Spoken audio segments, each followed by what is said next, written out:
নমস্কার বন্ধুরা, পূর্বাস কিচেনে আপনাদের সবাইকে স্বাগত জানাই। বন্ধুরা, আজকে আমি কুঁদরি বা তরুলি দিয়ে একটি দারুণ সুস্বাদু রেসিপি আপনাদের সঙ্গে শেয়ার করব, যেটা ভাত, রুটি, পরোটা সব কিছুর সঙ্গেই পরিবেশন করতে পারেন। তো চলুন দেখে নেওয়া যাক আজকের এই রেসিপিটি। প্রথমেই দেখুন, এখানে আমি কুঁদরি বা তরুলি নিয়েছি, আর এগুলোকে আমি পরিষ্কার করে 2 থেকে 3 বার জল পাল্টে ধুয়ে নিয়েছি। কারণ এই কুঁদরির গায়ে নানা রকম নোংরা লেগে থাকে, তাই প্রথমে পরিষ্কার করে ধুয়ে নিতে হবে। তারপর দেখুন, এইগুলোকে আমি কেটে নিচ্ছি। ঠিক কীভাবে কেটে নিচ্ছি সেটা একটু দেখুন। আমি এই কুঁদরিগুলোকে এই 2 ভাগ করে কেটে নিচ্ছি। তবে আপনারা চাইলে কিন্তু আপনাদের পছন্দ মতো শেপে কেটে নিতে পারেন। এই সবজিগুলো কেটে নেওয়ার সময় অবশ্যই লক্ষ্য রাখতে হবে। দেখুন, এই কুঁদরিটা কিন্তু একটু পেকে গেছে। তো এটা আমি কিন্তু এই রেসিপিতে দেব না, এটা ফেলে দেব। কারণ এটা রান্নাতে দিলে দেখবেন একটু টক স্বাদের হয়ে যায়। তাই অবশ্যই এই রকম পেকে যাওয়া কুঁদরি ফেলে দিতে হবে। দেখুন, সব কুঁদরি বা তরুলি আমি কেটে নিয়েছি। আর এই রেসিপিতে আমার লাগছে পেঁয়াজ আর আলু। আমি এখানে দুটো মিডিয়াম সাইজের আলু আর দুটো মিডিয়াম সাইজের পেঁয়াজ নিয়েছি। পেঁয়াজগুলোকে ঠিক এইভাবে কেটে নিয়েছি, আর আলুগুলোকেও কুঁদরির মতো করে কেটে নিচ্ছি।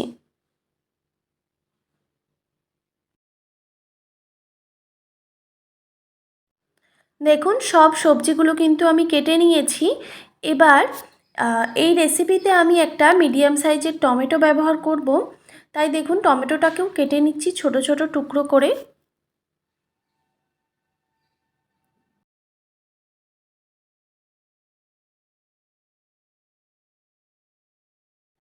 টমেটোটা কেটে নেওয়ার পর একটা মিক্সিং জার নিয়েছি। এই জারের মধ্যে আমি টমেটোগুলোকে বেটে নেব। দেখুন, বাটা হয়ে গেছে। এবার আমি এই টমেটো বাটা সরিয়ে রেখে দিচ্ছি পরে ব্যবহারের জন্য। এবার একটি কড়াইতে দিয়ে দিলাম পরিমাণ মতো সর্ষের তেল। এবার গ্যাসের ফ্লেমটা হাই রেখে তেলটাকে ভালোভাবে গরম করে নিতে হবে। তেলটা ভালোভাবে গরম হয়ে গেলেই এখানে কেটে রাখা আলু আর কুঁদরিগুলো দিয়ে দিলাম। এবার দিয়ে দিচ্ছি স্বাদ মতো নুন। এবার গ্যাসের ফ্লেমটা মিডিয়াম টু হাই রেখে এই কুঁদরি আর আলু একসঙ্গে ভেজে নিতে হবে।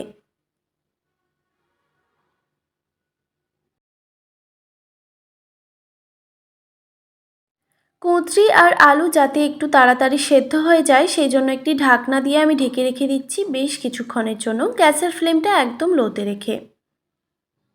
কিছুক্ষণ পর আমি ঢাকাটা সরিয়ে নিলাম। তো আবারও একটু নাড়াচাড়া করে দেব।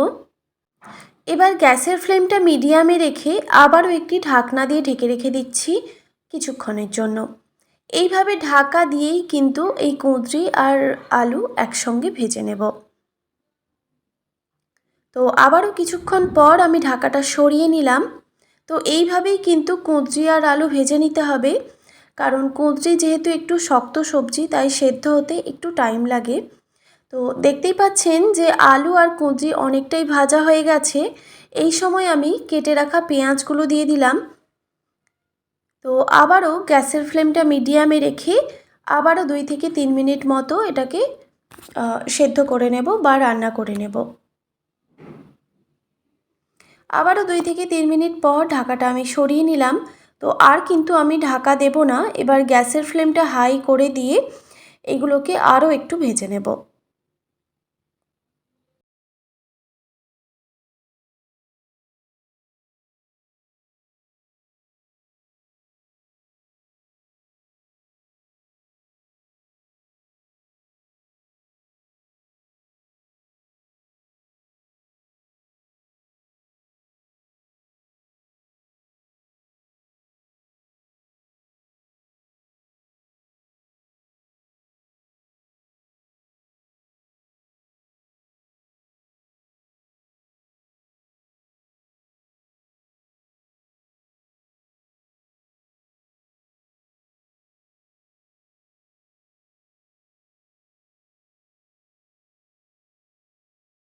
গ্যাসের ফ্লেমটা হাই করে আমি এই কুঁদরি, আলু আর পেঁয়াজ একসঙ্গে ভেজে নিয়েছি। দেখুন, ভাজা হয়ে গেছে। এবার আমি এইগুলোকে কড়াই থেকে তুলে নিচ্ছি।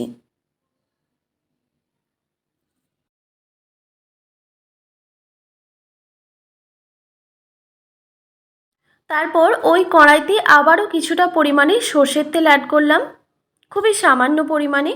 এবার তেলটা গরম হয়ে গেলে দিয়ে দিচ্ছি ফোড়নে গোটা জিরে বা সাদা জিরে, 1/2 টেবিল চামচ পরিমাণে এখানে দিলাম। এবার জিরেটাকে খুব ভালোভাবে ভেজে নিতে হবে।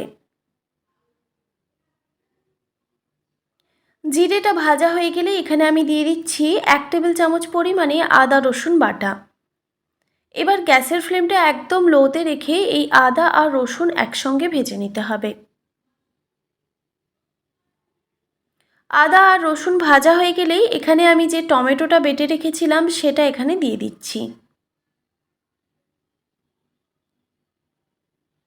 এরপর এই আদা রসুন আর টমেটো একসঙ্গে ভেজে নিতে হবে, গ্যাসের ফ্লেমটা মিডিয়াম টু হাই রেখে।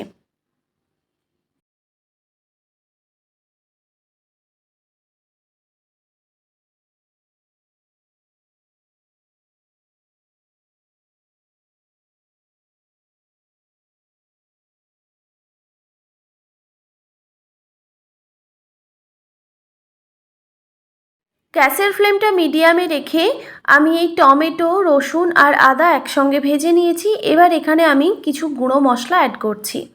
দিয়ে দিলাম স্বাদ মতো নুন আর হলুদের গুঁড়ো, ঝালের জন্য সামান্য পরিমাণে লঙ্কার গুঁড়ো, আর কালারের জন্য দিয়ে দিচ্ছি কাশ্মীরি লঙ্কার গুঁড়ো। এটা কিন্তু ঝাল নয়, তবে কালারটা অসাধারণ আসবে। এরপর এখানে আমি জিরে গুঁড়ো আর ধনে গুঁড়ো দিয়ে দিলাম, আর মিক্সির মগ ধোয়া সামান্য পরিমাণে জলও দিয়ে দিলাম।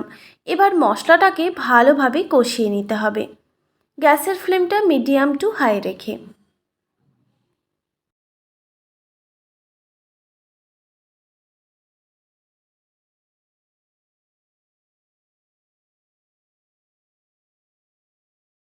গ্যাসের ফ্লেমটা মিডিয়াম টু হাই রেখে আমি মশলাটাকে ভালোভাবে কষিয়ে নিয়েছি। এবার এখানে আমি দিয়ে দিচ্ছি 1 টেবিল চামচ পরিমাণে বেসন। এবার এই মশলার সঙ্গে বেসনটাকে খুব ভালোভাবে মিশিয়ে নিতে হবে, আরও একটু এই মশলাটা কষিয়ে নিতে হবে।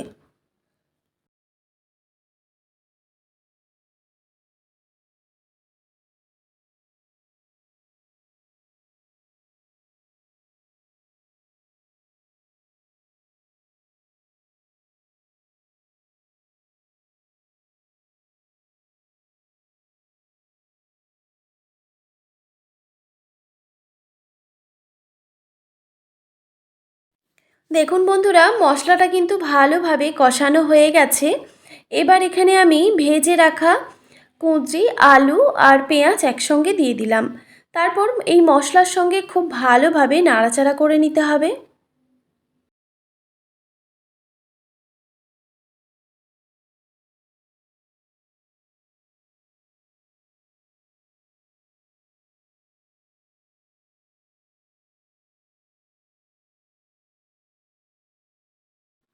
ভালোভাবে নাড়াচাড়া করে নেওয়ার পর এখানে আমি দিয়ে দিচ্ছি 1/2 বাটি পরিমাণে জল। এই রান্নাতে খুব বেশি জলের প্রয়োজন পড়ে না। এবার দেখুন, জলটা দেওয়ার পর খুব ভালোভাবে আবারও নাড়াচাড়া করে দিতে হবে। এবার গ্যাসের ফ্লেমটা একদম মিডিয়ামে রেখে আবারও একটি ঢাকনা দিয়ে ঢেকে রেখে দিচ্ছি প্রায় 5 থেকে 6 মিনিট মতো। গ্যাসের ফ্লেমটা অবশ্যই মিডিয়ামে রেখে।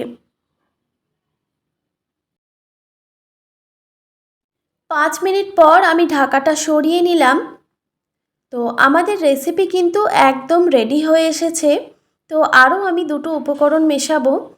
তো দেখুন, আবারও খুব ভালোভাবে নাড়াচাড়া করে দিচ্ছি। জলটাও পুরোপুরিভাবে শুকিয়ে গেছে। আলু আর কুঁদরি ঠিক কতটা সেদ্ধ হয়েছে সেটাও আমি আপনাদেরকে দেখিয়ে দিচ্ছি। দেখুন, আলুটা পুরোপুরিভাবে গলে গেছে আর কুঁদরিটাও সেদ্ধ হয়ে গেছে। তো আবারও খুব ভালোভাবে নাড়াচাড়া করে নিয়ে এবার এখানে আমি স্বাদের ব্যালেন্সের জন্য সামান্য পরিমাণে চিনি দিয়ে দিলাম, আর দিয়ে দিচ্ছি 1 চিমটি পরিমাণে গরম মশলার গুঁড়ো। আমি এখানে যেহেতু টমেটো বাটা ব্যবহার করেছি, তাই ওই টমেটোর টক ভাবটাকে ব্যালেন্স করার জন্য আমি এখানে সামান্য একটু চিনি দিয়েছি। তবে এটা অপশনাল, আপনারা চাইলে দেবেন, না চাইলে স্কিপও করতে পারেন। এবার এই উপকরণগুলো খুব ভালোভাবে মিক্স করে নিয়ে এবার এটিকে আমি গরম গরম পরিবেশন করে নেব। দেখুন দেখতে কতটা লোভনীয় হয়েছে, আর খেতেও কিন্তু অসম্ভব টেস্টি হয়। আপনারা অবশ্যই এইভাবে একবার হলেও কুঁদরির এই রেসিপিটি ট্রাই করবেন। আশা করি আজকের এই সহজ সরল রেসিপিটি আপনাদের ভালো লেগেছে। ভালো লেগে থাকলে অবশ্যই একটি like, comment, share and subscribe করে দেবেন। আর পাশে থাকা বেল আইকনটিও প্রেস করে দেবেন। তাহলে নিত্য নতুন রান্নার ভিডিওগুলি আপনাদের কাছে পৌঁছবে। আর ফেসবুক থেকে দেখে থাকলে অবশ্যই একটি ফলো করে দেবেন। ভালো থাকবেন, সুস্থ থাকবেন। দেখা হচ্ছে নতুন কোনো রেসিপি নিয়ে। আর এতক্ষণ আমার সঙ্গে থাকার জন্য আপনাদের সবাইকে অনেক ধন্যবাদ।